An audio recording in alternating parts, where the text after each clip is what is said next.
Hello, garden friends. This is Jenny. Welcome to my rustic and homey garden. I garden in Zone 9B in the Texas Gulf Coast area, and I think it's time for a garden walk. So we are in the middle of April, and I want to talk about plants that I didn't really mention last time, and some upcoming projects that I have for my butterfly garden. So I garden for butterflies primarily, and I also have a small collection of antique roses and heirloom plants and a hodgepodge of other plants. I'm a plant collector, and I love to collect plants. So let's get started. I'll start off here with this plant here. This is a chenille plant, and as you can see, I have it in just one pot, and I like those kinds of container plants where I can just pop one plant there and it's enough. So I do love it here. I think it is getting a little bit of shade from this lower petalum, but that's okay.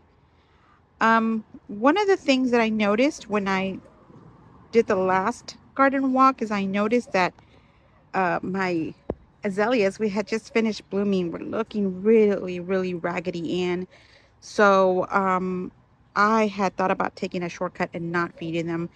And I'm so glad I just no, I said no, they need their annual feeding. And I did a cocktail mix of alfalfa pellets and microlife acidic fertilizer. If you're familiar with the microlife fertilizers, they're the ones in the pink bag. Okay, so then we have a vitex tree here, which is also known as a chase tree, which is also known as Texas lilac. And you know what? It is not a native plant. It is actually native to the Mediterranean. But it's not, surprising. There's a lot of plants that do really well in Texas that are native to the Mediterranean. This here is the bridal wreath spirea, which is why I love it so much, because you can just see the blue. I love the foliage, and it contrasts really nicely with the sunshine ligustrum here. We have here this jasmine here. This is a night blooming jasmine. It gives off a wonderful fragrance at night. Then I have the lower petalum, which is pruned up to be a mini tree. And then I have some Easter lilies that need to get transplanted. As you can see, these is Easter lilies for us. They grow after Easter, around Mother's Day. So they're actually coming up faster this year, I think, because of the heat. Okay, so I try to create symmetry wherever I can, because as you can see, my garden is really informal. So if I can add symmetrical elements, I will try to as much as possible. Um, so here I have some pigeon weed, and on the other side here, I have more pigeon weed to balance it out. But let's stop and admire this mountain laurel, which gave me a wonderful show this early spring. And you can see it's got these seed pods that look like dangling earrings. So cute. Oh my gosh. Wow. Now they are toxic, so be careful with that. Okay, here we have this area, which is looking a lot cleaner, but I do need to go and mulch it. I have my collection of grasses here, and I took out the Cuban gold duranta, and I did add some coleus, sun coleus. In the middle, I added some blue, it's a black and blue salvia, which is new to me. Hopefully it will be successful in this area. So in the past, I've had a really difficult time here growing in this middle part of the garden here, in this middle part of the bed, because I've tried growing hydrangeas. I've tried growing um, Rose of Sharon's and butterfly bushes. I want something blue here to contrast against the pink of these rose bushes, and something tall that can that can balance it out. So I'm hoping this black and blue salvia will do the trick. Okay, and then look at these rose bushes. Do you remember how they were when I pruned them? They were all literally naked, and now they're starting to flower. They've got so much buds, looking absolutely spectacular. This is a carefree beauty, and it is truly a carefree beauty. We have La Vesuve, which is also starting to bloom. It's looking a little bit sparse, but it's starting to bloom there.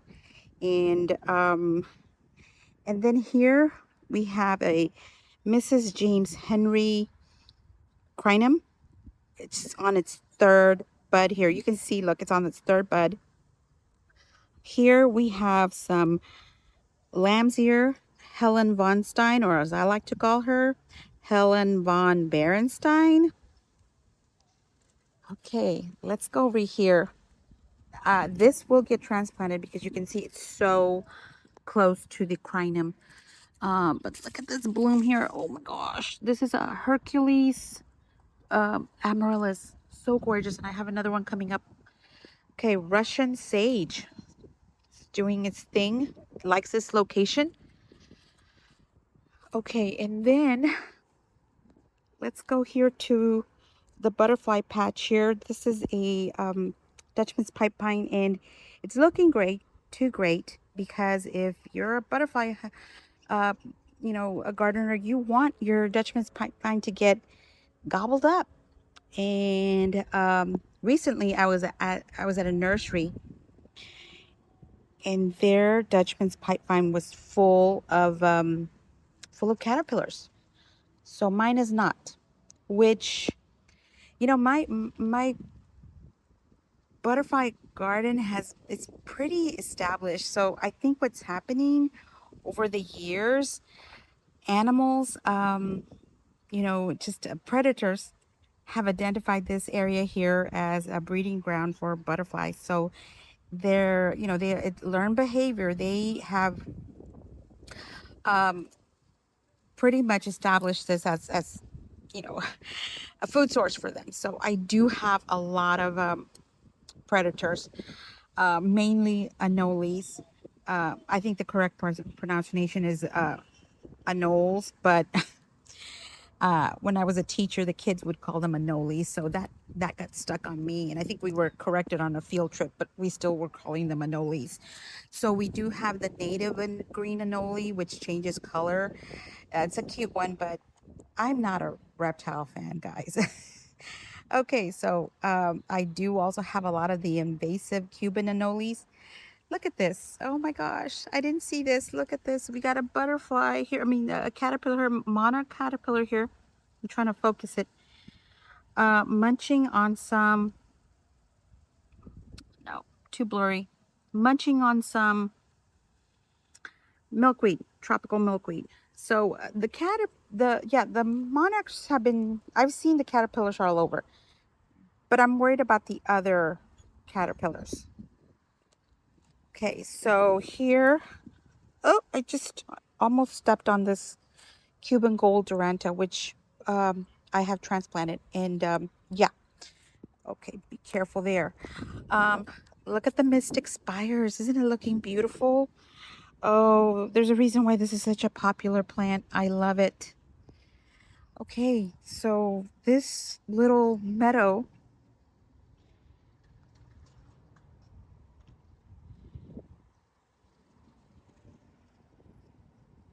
this is totally volunteer. This, guys, is just all volunteer plants. I am no way responsible for this, but I love it. The Engelman's daisy did flop, but that's okay. We got these black-eyed Susans here just doing their thing. Um, the only thing I did transplant was this Coreopsis, which has, I think it's been stepped on. Oh, wow. Okay, probably by me. Okay, so here, this is something I didn't mention last time. This viburnum, rusted black haw viburnum, native plant here. So There used to be an arbor here that I had. It provided me for many years, you know, uh, with such a beautiful structure. I used it for lots of things. I went through that sweet potato phase, the Kajari melon phase. We all do. And, but Malabar spinach phase, yeah. So now what happened was that this viburnum was getting so big over time. So I had to remove it, and I'm so glad because look at it. It's almost like it's stretching out its arms and saying, "Ah, I'm free. Thank you for taking that thing over off of my head." So last time I was complaining about these nasturtiums. Well, that was because I used a different seed packet. I usually get Jewel Mix, and these were on a discount. So that's why they were so small. So that's why they came out so small. Okay, this is all totally new plantings. Um, all of them I transplanted and I foraged in the garden and I transplanted them. So we got Purple Heart, Duranta here, and some zinnias and Crucita, which I think will like it here because I think it will be much more slower in growth. Uh, I also transplanted a Mexican sunflower, which is looking badly, but it'll perk up. This is the only one that stayed. This is a Verbena boniorensis. And I'm looking over here, and there is a caterpillar there, which I think is, it's probably in its wandering stage. Um, you know, probably starting to form a chrysalis. Okay, so one of the things that I do notice is that I need to clean up and trim up this viburnum. There's some flat leaf parsley there that I left for the butterflies, but again, they're not munching on it. So I think it would help if I just, cleaned up the area underneath. This is starting to look like a bad part of the garden now. Okay, let's go over here. This area, I am cleaning it up. I can start, I have a sago palm there. Once upon a time, this area was filled with Greg's Mistflower, and it's still some available, but you can see I have a lot more to do, have a lot to clean up.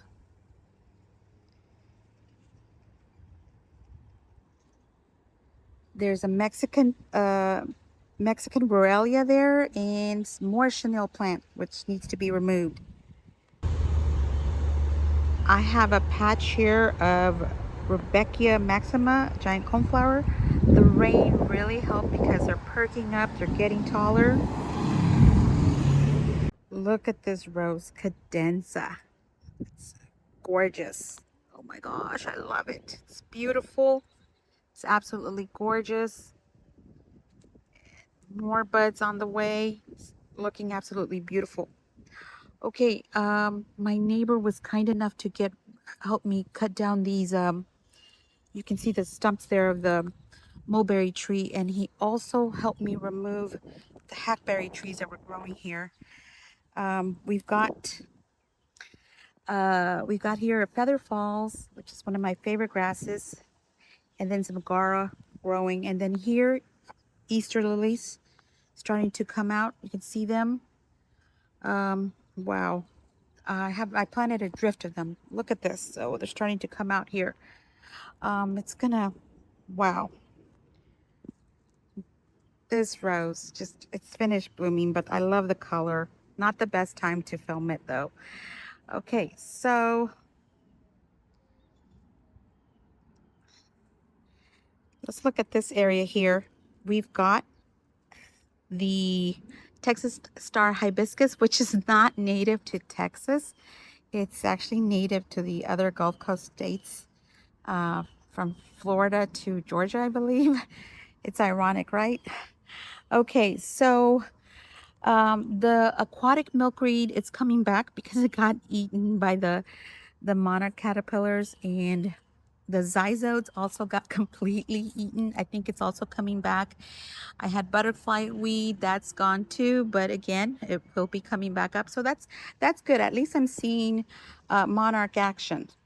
Um, let's see. And then this here is Mexican hat, which is blooming. It's looking nice. But it has a lot of foliage, and if you see the ones growing like in the parks, um, in the public parks, those are much more spectacular. And I think again because they're growing in poor soils as compared to this, which is growing in very fertile soil, you get more foliage than blooms. But still, it's a nice it's a nice display here. Um, and then here, Biden's taken over here. Biden's, which is the bees really love Biden's flowers, and I've seen some Buckeye. Uh, yeah, I think the Buckeye butterfly, and lots of skippers too. But there was a caterpillar on this milkweed that I had to rescue because it was over there by the hanging out by the aquatic milkweed, which just didn't have enough. I don't see it right now. Oh, what I do see is a lot of leaf hoppers. I hate those. All this alyssum, that's I planted it in the fall. Alyssum for me, it's really easy to grow, but okay, here is a weed, but I love it anyway. It's so cute. I love little white flowers. Okay, and then here more Bidens and Homestead verbena, which I need to add more because the butterflies really love it. I also added some pentas and some strawberry fields gomphrena, which is my favorite gomphrena. I love strawberry fields. It's absolutely beautiful. I do have a seed packet that will be growing more because they're absolutely stunning. Okay, let's go over here. I have a Butilon here, a Butilon which grows really, I'm so glad it came back. And then I also have some coleus that also overwintered, so that's pretty cool. A mystery plant that I planted and I have no idea what it is. I'm gonna have to use that Google, because I my sister showed me how to do that. That was new for me. I was excited to find out that I can just take a picture on Google and it'll show up. It'll give me an idea what it is. I used to have a plant app in my old phone. Okay, look at this. This I want to say is another Mrs. James Henry. I thought it was an Ellen Bosanquet crinum, but it this looks so much like Mrs. James Henry. Yeah, it's so I love how elegant these crinums can get. Okay, look at the seed pods, the amaryllis. Amaryllis display, it has most of the flowers, but I do have some that are starting to come up. Look at this. Isn't this gorgeous? I love it. Oh my gosh. And then of course another beautiful is this brilliant veranda. The flowers on this plant are absolutely just bold and beautiful. I love it.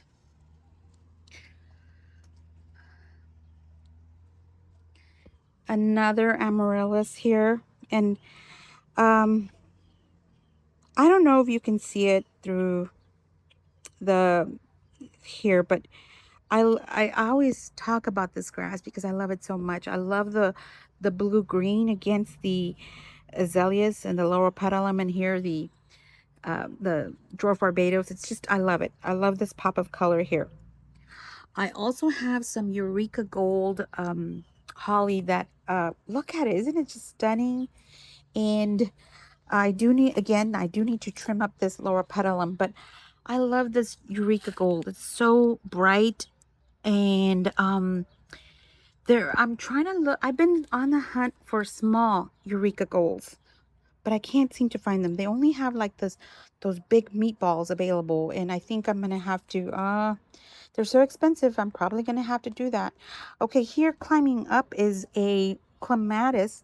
I did fertilize this one, but yeah, it's coming along. Okay, One of the things that I like to do in the garden, container planting, I like to do that thriller, spiller, filler kind of design. So in this case, I'm applying it to butterfly gardening.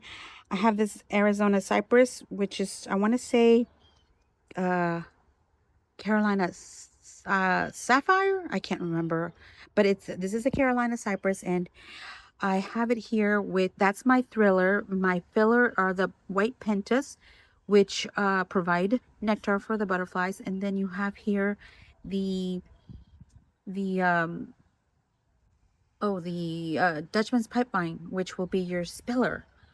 And I transplanted it. That's why it looks so, you know, blah. Yeah.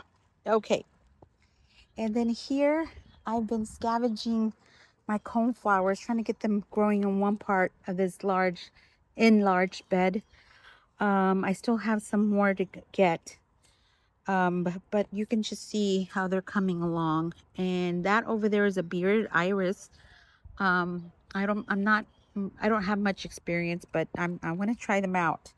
Okay, I have these in a pot, the rue.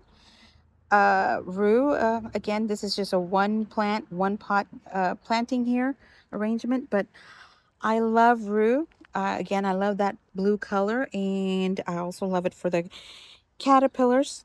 Um, and that's pretty much the only way I can grow rue because it dies on me. It dies. It's okay in the springtime and in the winter, but then once the heat revs up, it just dies. It doesn't survive the heat.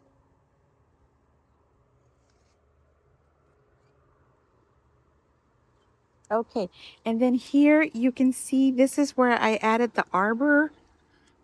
This is where I moved the arbor here on this side. I moved it to this position here, to this location.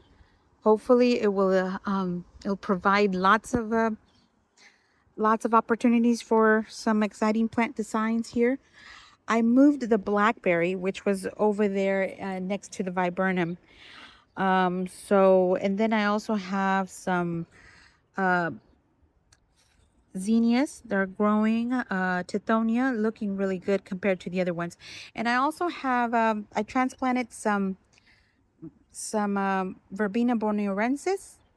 I know I'm butchering that name, but for Verbena borneorensis, it pretty much grows where it wants to grow. The ones that I have here growing alongside the garden beds, they're actually growing outside, and that's fine for me because they get powdery mildew. So if they're by themselves, you know, out of the gardening bed and they're thriving, that's better for me because that way they have more air circulation and they won't get so much powdery mildew. And what I usually do in that part, that when they do get it, I just chop them down to the ground and then they come back up. Okay, we're going to the, oh, look at these. These are really pretty here. This one is a cryptomeria. I think it's a cryptomeria, a nana, globosa nana cryptomeria. Uh, I love conifers. What can I tell you? I know I'm living in the wrong location for conifers, but I love them. And we've got here as inland sea oats, just thriving, looking great. Yeah, this I'm probably gonna move over there where the sago palm is. Um, okay, this is the ugly part, but I want to focus a little bit on this pawpaw tree. Oh, it's looking beautiful. It's a host plant for the zebra longtail. I probably won't ever get some butterflies because we're a little bit out of the region, but still, this hole, oh my gosh, this was where I had these roots. Look at them. Oh, the root balls were, and it wasn't that much difficult taking them out. It was just yeah. This is my little ugly patch here, and it is getting better though. But let's look at the beautiful parts here. So I've got here these container plants that I created here. So I have a lemon cypress with the um, diamond frost euphorbia that I overwintered along with this trailing vinca, and I love the white ones, the ones with no pink in the middle. It's absolutely gorgeous. I love them. They're so beautiful. I want to just highlight plants that I didn't touch on last time. We have a Nandina Obsession here. I should prune it down, but I just love that the way this pops up, you know. I love the color. And then we have a Berksman Gold Arborvitae, and you can see it's starting to get some of that greenbrier entwined. Okay, so I have identified the main problem with my greenbrier and Virginia creeper situation. I need to go to the back and just take it all down. So the problem stems from the back. And then here you have another hackberry tree. Hackberry trees are known as trash trees, and that's a derogatory term for me. They're just they are an important part of the ecosystem. They provide a lot of their berries are important for birds, and also they're host plants for tons of butterflies and moths. But they do seem to grow in the most just inconvenient places. So that's how they developed this term. Yeah, so in this case, I do need to take this down because it's growing right near, you know, the fence. So, and if I had the property, I would grow hackberry trees all along, where they could just grow their little hearts out. But yeah, I just don't have the space for them. And I'll show you in another time how I deal with hackberry trees. But here, Philippine lily. This is I get a lot of my bulbs, my crinums, through the Southern Bulb Company. I recommend that you look into them. They specialize in bulbs and other plants that grow well in the South. The Southern Bulb Company. Um, so here I took down this trunk here. I took it down, and this one actually took me a long time. That trunk was really hard to cut, and I don't have any power tools, so I use only manual tools to remove trunks. And this is a Cassia Senna, and again, this has been here for a long time, and I think again that can be a problem because it's been like more than 2 seasons since I've seen caterpillars. And I left this trunk here so that if there were any eggs or caterpillars, they could migrate to fresh leaves, but I'm not seeing anything. So I think one of the things that I want to do, and I didn't show you, is that I'm going to establish um, uh, more like just areas where the sulfur uh, butterflies can lay their eggs, because here, this is the only place. So I found lots of seedlings coming up. And what I think I will do is I'm going to pull up these seedlings, and I'm going to go ahead and just transplant them, or put them, or up pot them and put them in different parts of the garden, so that I'll have more. They'll have more, just um just so they just don't depend on this plant here. And then also I'll do that for the Dutchman's pipevine. I'll It's very easy to divide, so I can put it in other parts of the garden bed as well.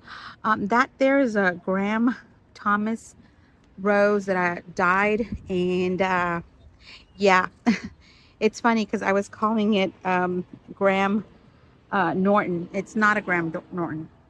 Um, I forgot to mention that I do have another David Austin rose. This was a gift given to me by my sister last year. This is a Lady of Shalott climbing rose.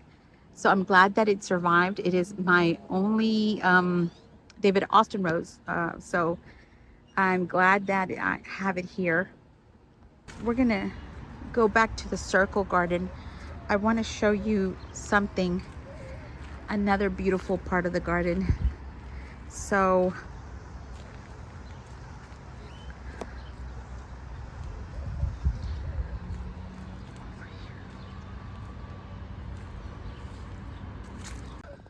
I transplanted some Engelmann's daisy, and this one seems to be struggling, but this one here is perking up. It's looking nice here. I think the yellow flowers against the Peter's Purple Monarda it's gonna look pretty cool. I don't know if they're gonna bloom at the same time though. So, but the Engelmann's daisy has become a perennial for me, so that's gonna be okay. I want to show you this little stunner here. For a long time, I was calling it Little Buckaroo, which I need to correct myself. This is not Little Buckaroo.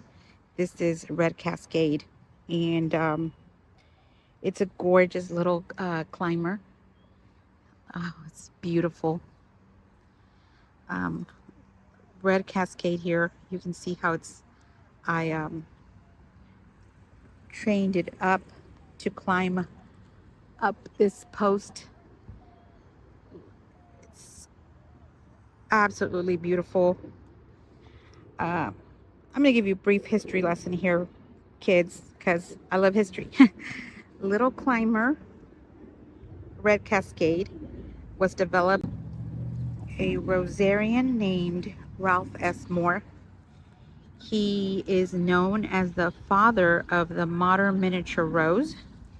He developed many beautiful miniature roses, and in 1976 he developed Red Cascade. It's absolutely gorgeous. He lived up to the age of 102.